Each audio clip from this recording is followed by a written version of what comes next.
Welcome to our channel. Today we how to download Squarespace templates for portfolio UI detailed guide step by step clearly. To download Squarespace templates for your portfolio UI, begin by navigating to the Squarespace website. Once there, scroll to the footer of the home page. Look for the templates link and click on it. This will take you to the templates gallery where you can explore various designs. Use the filter options to narrow down your search specifically for portfolio templates.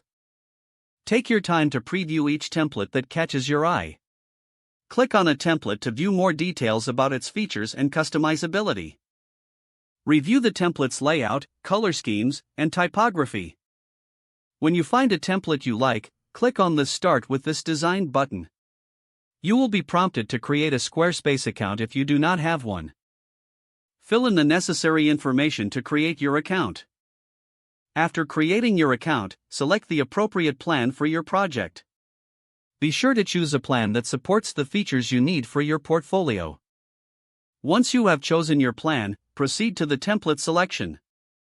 Your selected template will now load in the Squarespace website editor.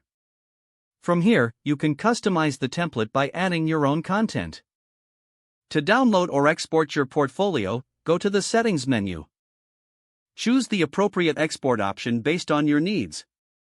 Follow the prompts to save your work in the desired format. Remember, even without downloading, you can always edit your portfolio online through Squarespace. The platform saves your changes automatically, ensuring no work is lost. Now you are ready to showcase your portfolio UI using your chosen Squarespace template. If the page does not load, refresh the browser or try again in a private or incognito window. Make sure you are using the correct email address, then retype it carefully to avoid small typos. If your password is not accepted, use the reset option and create a new strong password you can remember. Check your spam folder for verification or security emails, then complete any requested confirmation steps. Enable two-factor authentication if available to improve account security and reduce unauthorized access risk. After signing in, review your profile details so your contact information and settings are accurate and current. Don't forget to like this video and subscribe to our channel for more step-by-step tech guides.